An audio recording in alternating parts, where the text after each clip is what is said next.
Ingrid Rojas Contreras. I'm so delighted to be with you celebrating 50 years of the Bluest Eye, which feels especially relevant to us right now in 2020, as there is no writer in my mind like Toni Morrison to write about Black girls and women and what it takes to be free. I am going to share some reflections after my reading. You can catch the full reading at Love is a Kind of Cure on Instagram. Okay, here's my reading. Once there was an old man who loved things, for the slightest contact with people produced in him a faint but persistent nausea. He could not remember when this distaste began, nor could he remember ever being free of it. As a young boy, he had been greatly disturbed by this revulsion, which others did not seem to share, but having got a fine education, he learned, among other things, the word misanthrope. Knowing his label provided him with both comfort and courage. He believed that to name an evil was to neutralize, if not annihilate it. Then, too, he had read several books and made the acquaintance of several great misanthropes of the ages, whose spiritual company soothed him and provided him with yardsticks for measuring his whims, his yearnings, and his antipathies. Moreover, he found misanthropy an excellent means of developing character. When he subdued his revulsion and occasionally touched, helped, counseled, or befriended somebody, he was able to think of his behavior as generous and his intentions as noble. When he was enraged by some human effort or flaw, he was able to regard himself as discriminating, fastidious, and full of nice scruples. As in the case of many misanthropes, his disdain for people led him into a profession designed to serve them. He was engaged in a line of work that was dependent solely on his ability to win the trust of others, and one in which the most intimate relationships were necessary. Having dallied with the priesthood in the Anglican Church, he abandoned it to become a caseworker. Time and misfortune, however, conspired against him, and he settled finally on a profession that brought him both freedom and satisfaction. He became a reader, advisor, and interpreter of dreams. It was a profession that suited him well. His hours were his own, the competition was slight, the clientele was already persuaded and therefore manageable, and he had numerous opportunities to witness human stupidity without sharing it or being compromised by it, and to nurture his fastidiousness by viewing physical decay. Although his income was small, he had no taste for luxury. His experience in the monastery had solidified his natural asceticism, while it developed his preference for solitude. Celibacy was a haven, silence a shield. All his life, he had a fondness for things, not the acquisition of wealth or beautiful objects, but a genuine love of worn objects, a coffee pot that had been his mother's, a welcome mat from the door of a rooming house he once lived in, a quilt from a Salvation Army store counter. It was as though his disdain of human contact had converted itself into a craving for things humans had touched. The residue of the human spirit smeared on inanimate objects was all he could withstand of humanity. To contemplate, for example, evidence of human footsteps on the mat, absorb the smell of the quilt and wallow in the sweet certainty that many bodies had sweated, slept, dreamed, made love, been ill, and even died under it. Wherever he went, he took along his things and was always searching for others. This thirst for worn things led to casual but habitual examinations of trash, barrels in alleys, and wastebaskets in public places. All in all, his personality was an arabesque, intricate, symmetrical, balanced, and tightly constructed, except for one flaw. The careful design was marred occasionally by rare but keen sexual cravings. He could have been an active homosexual, but lacked the courage.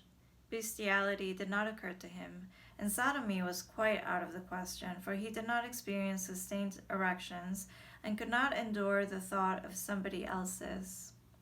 And besides, the one thing that disgusted him more than entering and caressing a woman was caressing and being caressed by a man. In any case, his cravings, although intense, never relished physical contact. He abhorred flesh on flesh. Body odor, breath odor overwhelmed him. The sight of dried matter in the corner of the eye, decayed or missing teeth, earwax, blackheads, moles, blisters, skin crusts, all the natural excretions and protections the body was capable of, disquieted him. His attentions, therefore, gradually settled on those humans whose bodies were least offensive, children. And since he was too diffident to confront homosexuality, and since little boys were insulting, scary, and stubborn, he further limited his interest to little girls. They were usually manageable and frequently seductive. His sexuality was anything but lewd. His patronage of little girls smacked of innocence, and was associated in his mind with cleanliness. He was what one might call a very clean old man. A cinnamon-eyed West Indian with lightly browned skin. Although his given name was printed on the sign in his kitchen window and on the business cards he circulated, he was called by the townspeople Soaphead Church. No one knew where the church part came from. Perhaps somebody's recollection of his days as a guest preacher, those reverends who had been called but who had no flock or coop and were constantly visiting other churches, sitting on the altar with the host preacher. But everybody knew what soaphead meant. The tight, curly hair that took and held a sheen and wave when pomaded with soap lather, a sort of primitive process. He had been reared in a family proud of its academic accomplishments and its mixed blood. In fact, they believed the former was based on the latter, a Sir Whitcomb, some decaying British nobleman who chose to disintegrate under a sun more easeful than England's, had introduced the white strain into the family in the early 1800s. Being a gentleman by order of the king, he had done the civilized thing for his mulatto bastard, provided it with 300 pounds sterling, to the great satisfaction of the bastard's mother, who felt that fortune had smiled on her. The bastard, too, was grateful, and regarded as his life's goal the hoarding of this white strain. He bestowed his favors on a 15-year-old girl of similar parentage. She, like a good Victorian parody, learned from her husband all that was worth learning, to separate herself in body, mind, and spirit from all that suggested Africa, to cultivate the habits, tastes, preferences that her absent father-in-law and foolish mother-in-law would have approved. They transferred this Anglophilia to their 6 children and 16 grandchildren, except for an occasional and unaccountable insurgent who chose a restive black. They married up, lightening the family complexion and thinning out the family features. With the confidence born of a conviction of superiority, they performed well at schools. They were industrious, orderly, and energetic, hoping to prove beyond a doubt the Gobineau's hypotheses that, quote, all civilizations derive from the white race, that none can exist without its help, and that a society is great and brilliant only so far as it preserves the blood of the noble group that created it. Thus, they were seldom overlooked by schoolmasters who recommended promising students for study abroad. The men studied medicine, law, theology, and emerged repeatedly in the powerless government offices available to the native population. That they were corrupt in public and private practice, both lecherous and lascivious, was considered their noble right, and thoroughly enjoyed by most of the less gifted population. As the years passed, due to the carelessness of some of the Whitcomb brothers, it became difficult to maintain their whiteness, and some distant and some not so distant relatives married each other. No obviously bad effects were noticed from these ill-advised unions, but 1 or 2 old maids or gardener boys marked a weakening of faculties and a disposition toward eccentricity in some of the children. some flaw outside the usual alcoholism and lechery. They blamed the flaw on intermarriage with the family, however, not on the original genes of the decaying lord. In any case, there were flukes, nor more than in any other family to be sure, but more dangerous because more powerful. One of them was a religious fanatic who founded his own secret sect and fathered 4 sons, one of whom became a schoolmaster known for the precision of his justice and the control in his violence. The schoolmaster married a sweet, indolent, half-Chinese girl for whom the fatigue of bearing a son was too much. She died soon after childbirth. Her son, named Elue Micah Whitcomb, provided the schoolmaster with ample opportunity to work out his theories of education, discipline, and the good life. Little Elue learned everything he needed to know well, particularly the fine art of self-deception. He read greedily but understood selectively, choosing the bits and pieces of other men's ideas that supported whatever predilection he had at the moment. Thus he chose to remember Hamlet's abuse of Ophelia, but not Christ's love of Mary Magdalene. Hamlet's frivolous politics, but not Christ's serious anarchy. He noticed Gibbon's acidity, but not his tolerance. Othello's love for the fair Desdemona, but not Iago's perverted love of Othello.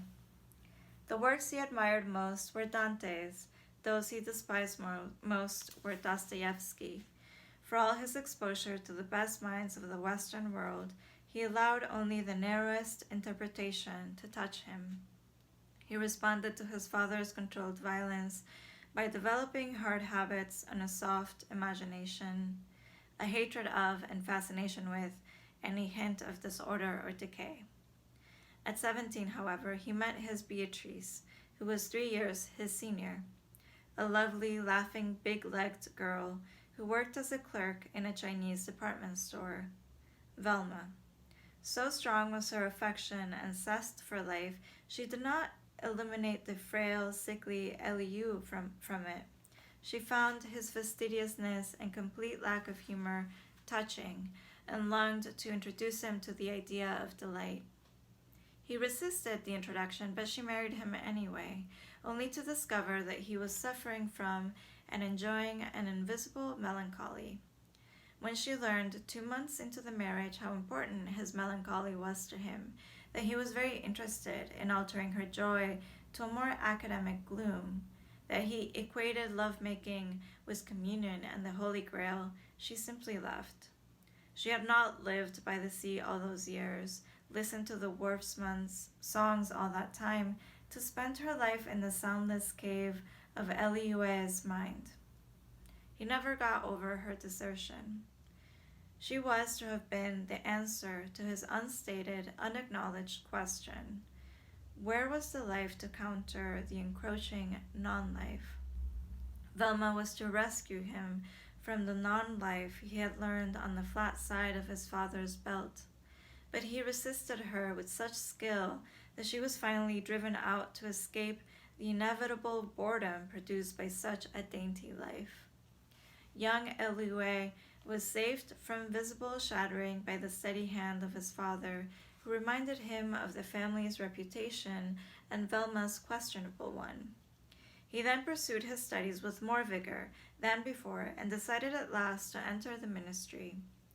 When he was advised that he had no avocation, he left the island, came to America to study the then budding field of psychiatry, but the subject required too much truth, too many confrontations, and offered too little support to a failing ego. He drifted into sociology, then physical therapy. This diverse education continued for 6 years when his father refused to support him any longer until he found himself. Eliue, not knowing where to look, was thrown back on his own devices and found himself quite unable to earn money. He began to sink into a rapidly fraying gentility, punctuated with few of the white-collar occupations available to black people, regardless of their noble bloodlines in America. desk clerk at a colored hotel in Chicago, insurance agent, traveling salesman for a cosmetics firm catering to blacks.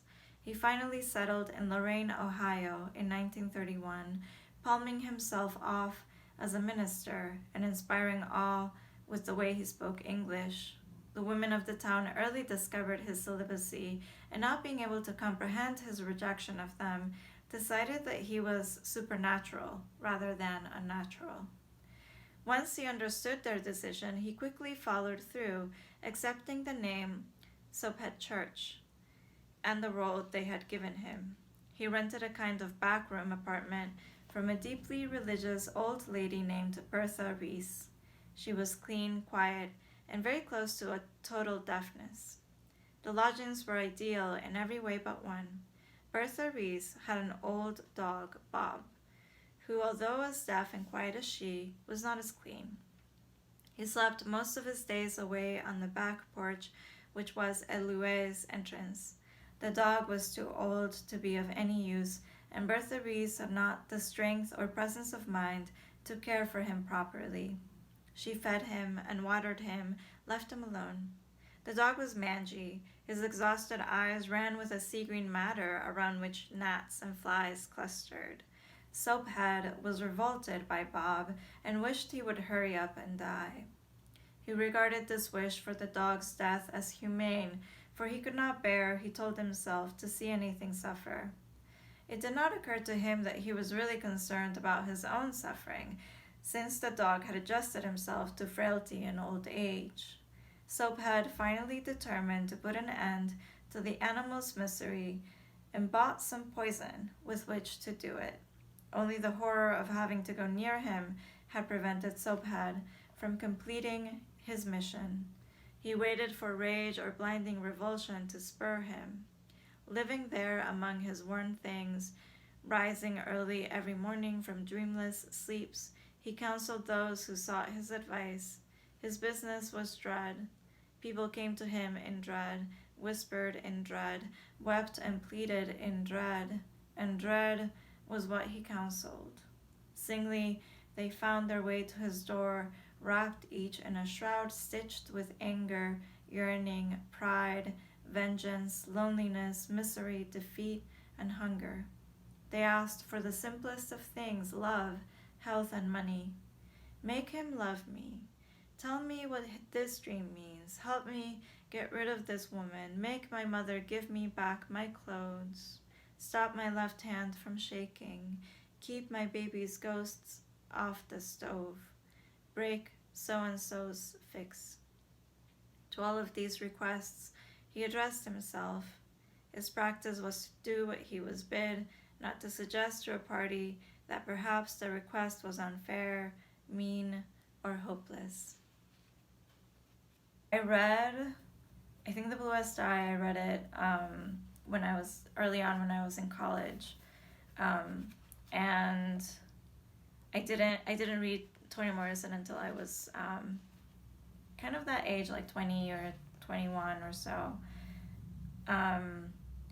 And even though Toni Morrison was writing for Black women and Black girls, I found that there's so many issues that we share that I had kind of experienced as a brown girl growing up in South America and Colombia,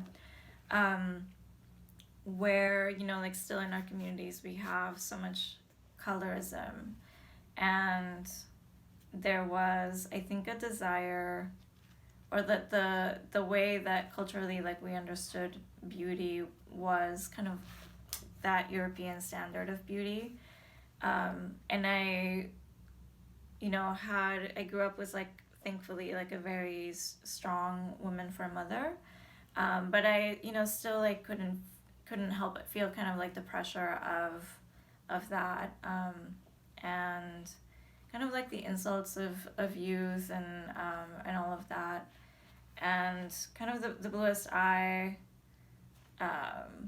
showed me that experience, but from outside of myself, and there's something for me, the experience of reading this book that just really opens me up to understanding kind of like the hurts that we take from society, and what society wants us to believe, and what society wants us to believe is beautiful. When society tells us that our skin color is wrong or not beautiful, how much suffering that causes and how unnecessary that is. I think reading this in college made me feel beautiful. It made me feel powerful. And so I hope that as you continue to read and as you've been reading, that you can find those, the whatever reflections you're encountering in this book, that you find that kind of inner sense of beauty and power. But